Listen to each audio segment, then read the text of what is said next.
High court ಅಲ್ಲಿ ಸುಳ್ಳಿನ ಅನಾವರಣ ಆಗಿದೆ. ಚೆನ್ನಯ್ಯನ ಕಡೆಯಿಂದ ಒಂದು ರಿಟ್ ಪಿಟಿಷನ್ ಹಾಕ್ಸಿದ್ರು. ದೇಶ ಮಟ್ಟದಲ್ಲಿನೇ ಒಂದು ಸುದ್ದಿ ಮಾಡಿದ್ರು. 700 ಕೋಟಿ ವ್ಯವಹಾರ ಅಂತೆ, ಕಂತೆ ಸುಳ್ಳಿನ ಕಂತೆ. ಅದು ಇವತ್ತು ಬಟಾ ಬಯಲಾಗಿದೆ. ಇವರು ನಮ್ಮ ಮೇಲೆ ಬರೀ ಟಿವಿ ಚಾನಲ್ ಹೇಳೋದಕ್ಕೆ ಈ ಪಿಟಿಷನ್ ಹಾಕಿದ್ದಾರೆ ಇಷ್ಟೇ, ಜನರ ದಿಕ್ಕನ್ನ ತಪ್ಪಿಸೋದಕ್ಕೆ. ಅವತ್ತು ಚೆನ್ನಯ್ಯ ಹಂಗ್ ಹೇಳಿಕೆ ಕೊಟ್ಟ ಕೋರ್ಟ್ ಅಲ್ಲಿ ರಿಟ್ ಪಿಟಿಷನ್ ಎಲ್ಲಾ ಚಾನಲ್ ನಲ್ಲಿ ಬಂತಲ್ರಿ, ನ್ಯಾಷನಲ್ ಚಾನಲ್ ಅಲ್ಲಿ ಮಾಡಿದ್ರಲ್ಲ.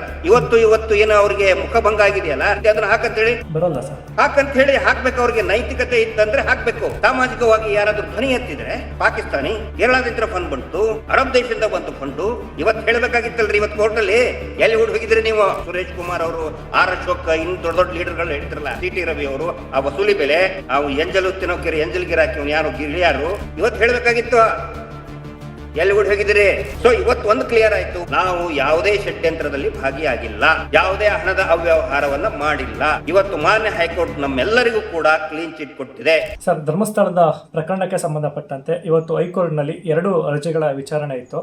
ಅದರಲ್ಲಿ ಮೊದಲನೇದಾಗಿ ಚಿನ್ನಯ್ಯ ಏನೊಂದು ರಿಟ್ ಪಿಟಿಷನ್ ಸಲ್ಲಿಸಿದ್ದ, ಈ ಹಿಂದೆ 200 ಕೋಟಿ ಆರೋಪ ಅದು ಇದು ಅಂತ, ಅದರ ಒಂದು ವಿಚಾರಣೆ ಇತ್ತು.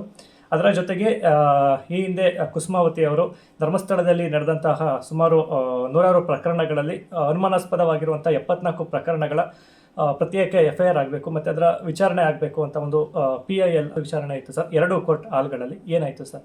ಅದಕ್ಕೂ ಮುಂಚೆ ಇವತ್ತು ಸೌಜನ್ಯ ಪ್ರಕರಣ ಡೆಲ್ಲಿಯಲ್ಲಿ ಇತ್ತು, ತಾವು ಕೂಡ ಡೆಲ್ಲಿಯಲ್ಲಿ ಇದ್ರ, ಅದರ ವಿಚಾರಣೆ ಇತ್ತು, ಅದೇನಾಯಿತು ಸರ್? ಇವತ್ತು ಬಹಳ ಮುಖ್ಯವಾಗಿ ಕುಮಾರಿ Soujanya gang rape and brutal murder case ಪ್ರಕರಣದ ಮರು ತನಿಖೆ ಕುರಿತಾಗಿ ಇವತ್ತು ಇತ್ತು. ಬಟ್ ಅದು ನಾಳೆಗೆ ಅದನ್ನ ಮುಂದೂಡಿದ್ದಾರೆ. ನಾಳೆ ಕಂಪ್ಲೀಟ್ ಚರ್ಚೆ ಆಗುತ್ತೆ, ಮತ್ತೆ ಆರ್ಗ್ಯುಮೆಂಟ್ ಆಗುತ್ತೆ ಅನ್ನುವಂತ ಭರವಸೆ ಇದೆ. ಸೊ ಅದ್ರ ಬಗ್ಗೆ ನಾಳೆನೆ ಅಪ್ಡೇಟ್ ಮಾಡ್ತೀನಿ. ಇನ್ನುಳಿದಂತೆ ಹೈಕೋರ್ಟ್ ಅಲ್ಲಿ ಒಂದು ಏನಂತ ಹೇಳಿದ್ರೆ, ಸುಳ್ಳಿನ ಅನಾವರಣ ಆಗಿದೆ. ಇವ್ರು ಏನು ಚೆನ್ನಯ್ಯನ ಕಡೆಯಿಂದ ಒಂದು ರಿಟ್ ಪಿಟಿಷನ್ ಹಾಕ್ಸಿದ್ರು, ಹಾಕಿಸಿ ಒಂದು ಇಡೀ ದೇಶ ಮಟ್ಟದಲ್ಲಿನೇ ಒಂದು ಸುದ್ದಿ ಮಾಡಿದ್ರು. ಆ ರಿಟ್ ಪಿಟಿಷನ್ ಅಲ್ಲಿ ತಾವು ಎಲ್ಲರೂ ಕೂಡ ನೋಡಿದ್ದಾರೆ. ಏನೋ ಮಹೇಶ್ ಶೆಟ್ಟಿ ತಿಮರೋಡಿ ಅವರು, ನಾವು ಜಯಂತು ಎಲ್ಲಾರು, ಏನೋ ಒಂದು ವಿಠಲ್ ಗೌಡ್ರು, ರಮಾ ನಾಗರಾಜು, ಆನಂತರ ಗೌರವಾನ್ವಿತ ಬಹುಭಾಷಾ ನಟ ಪ್ರಕಾಶ್ ರಾಜ್ ಅವರು, ಏನೋ 700 ಕೋಟಿ ವ್ಯವಹಾರ ಅಂತೆ, ಎಲ್ಲ ಕಂತೆ ಸುಳ್ಳಿನ ಕಂತೆ ಹಾಕಿದ್ರಲ್ಲ, ಅದು ಇವತ್ತು ಬಟಾ ಬಯಲಾಗಿದೆ ಮಾನ್ಯ ಹೈಕೋರ್ಟ್ ನಲ್ಲಿ. ಅದರ ಸಾರಾಂಶ ನಾನು ಹೇಳ್ತಾ ಇದ್ದೀನಿ. ಮಾನ್ಯ ವೃಂದಾ ಗ್ರೋವರ್ ಮೇಡಮ್ ಅವರು ದೆಹಲಿಯಿಂದ ಅದನ್ನ ಅಪಿಯರ್ ಆಗಿದ್ರು, ದೆಹಲಿಯಿಂದ ಅದ್ರ ವಾದ ಮಾಡಿದ್ರು, ಮತ್ತು ಅಡ್ವೊಕೇಟ್ ಬಾಲನ್ ಸರ್ ಕಡೆ ಅಂತನೂ ಕೂಡ ಅದನ್ನ ರಿಪ್ರೆಸೆಂಟ್ ಮಾಡಿದ್ದಾರೆ.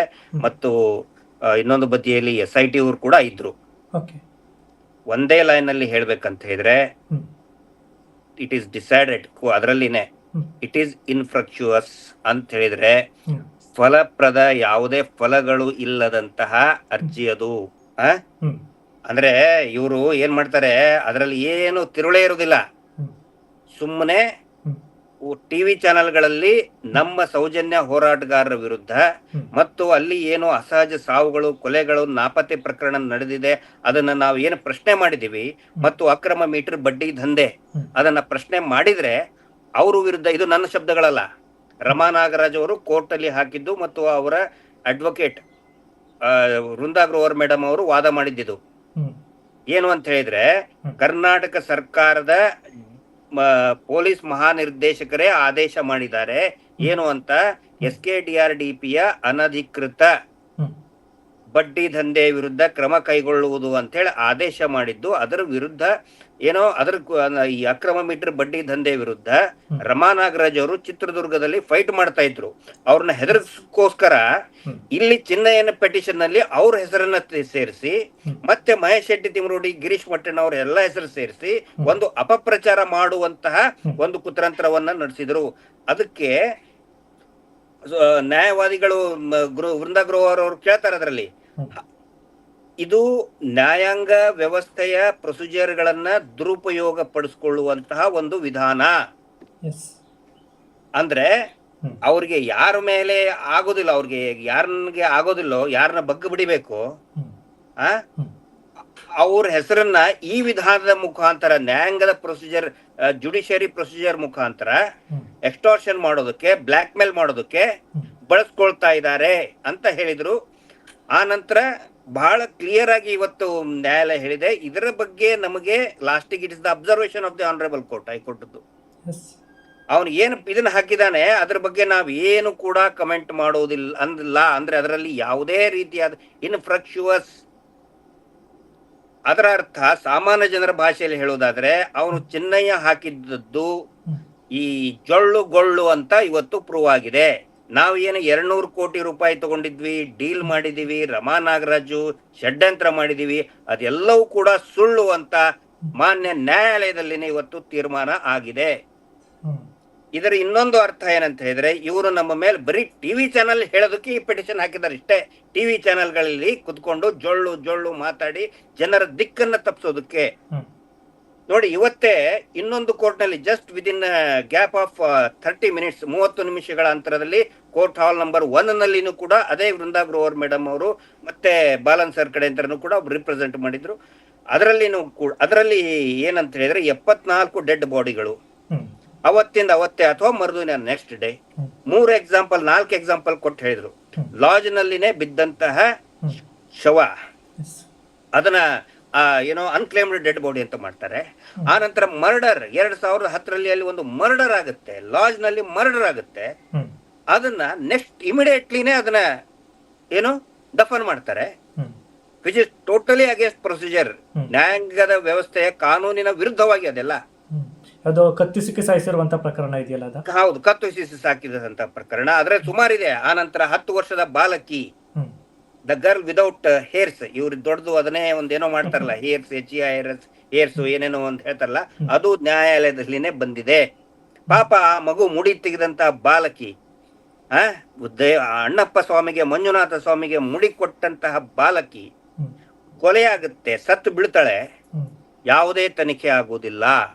ಕಾಡಿನಲ್ಲಿ 25 ವರ್ಷದ ಹುಡುಗಿ, ಯುವತಿ ನೇಣು ಹಾಕೋತಾಳ್ತಾರೆ, ಅದು ಎಂಟ್ರಿನೇ ಆಗುದಿಲ್ಲ. UDR ನಲ್ಲಿ ಕೂಡ ಎಂಟ್ರಿ ಆಗುದಿಲ್ಲ. ತನಿಖೆ ಬಿಡಿ, UDR ಅಂತ ಕೂಡ ಎಂಟ್ರಿ ಆಗುದಿಲ್ಲ.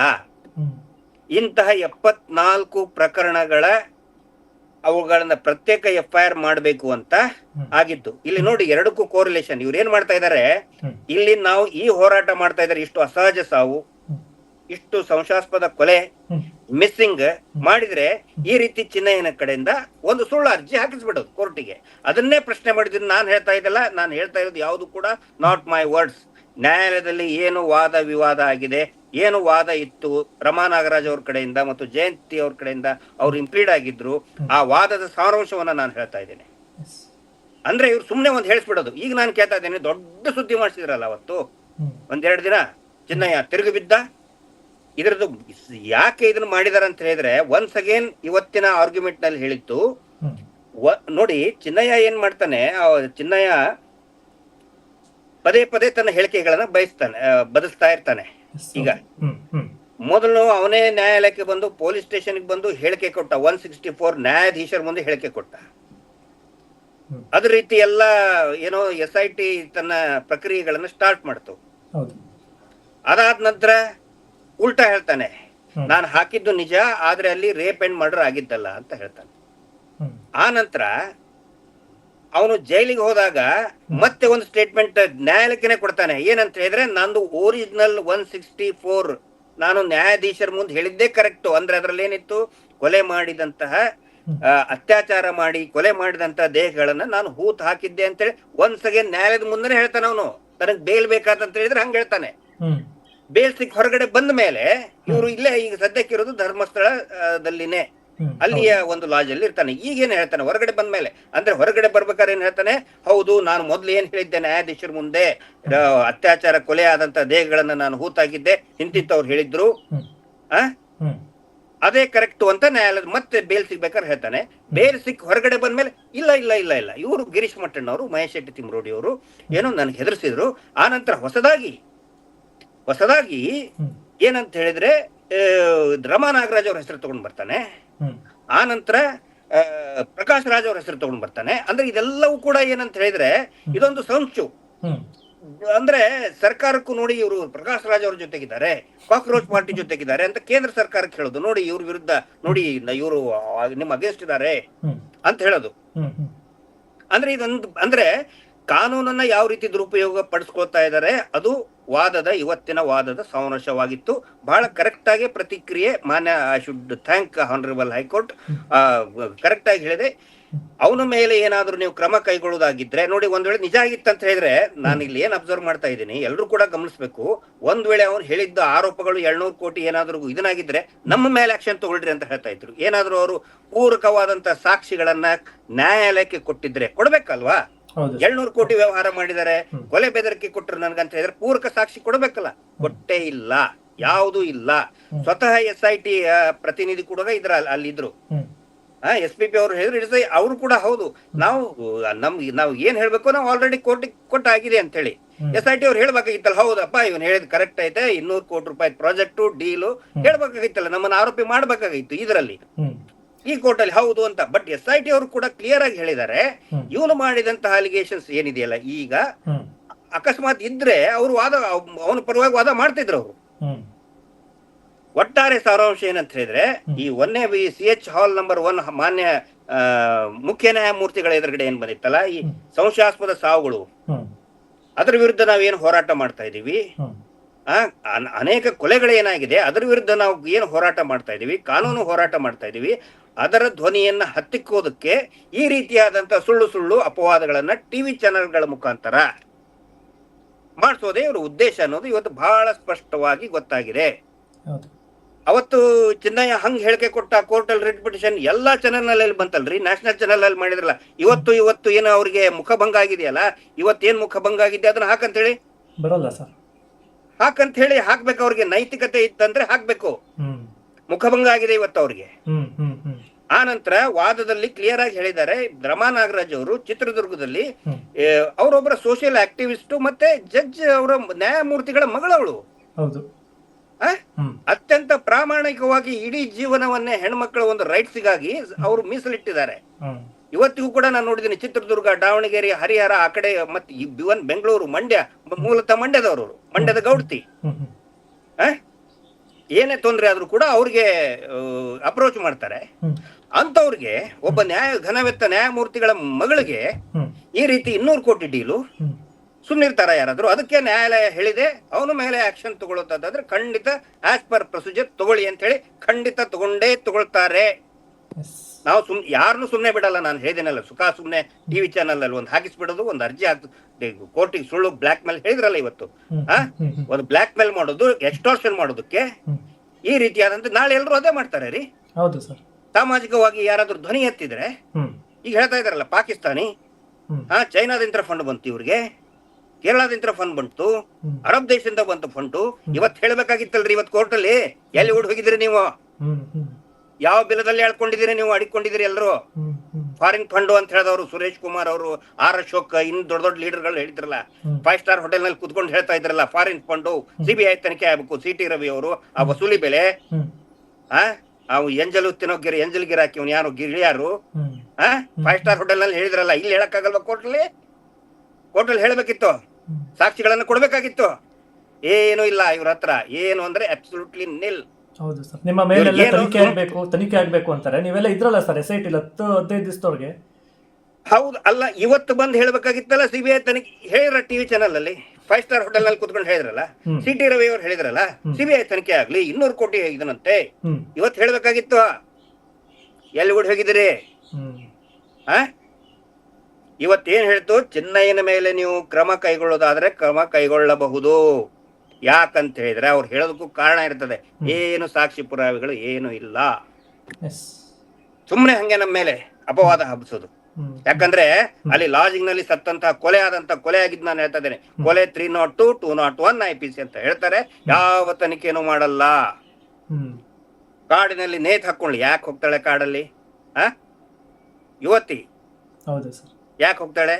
ತನಿಖೆ ಮಾಡ್ಬೇಕಲ್ಲ, ಮಾಡೋದೇ ಇಲ್ಲ. ನಾವು ಅದ್ರ ಬಗ್ಗೆ ಧ್ವನಿ ಎತ್ತಿದ್ರೆ ಈ ರೀತಿ ಒಂದು ಮಾಡ್ತಾ ಇದ್ದಾರೆ. ಸೊ ಇವತ್ತು ಬಹಳ ಕ್ಲಿಯರ್ ಆಗಿ ಸ್ಪಷ್ಟವಾಗಿ ಬೆತ್ತಲಾಗಿದ್ದಾರೆ ಅವರು ಎಲ್ಲರೂ ಕೂಡ.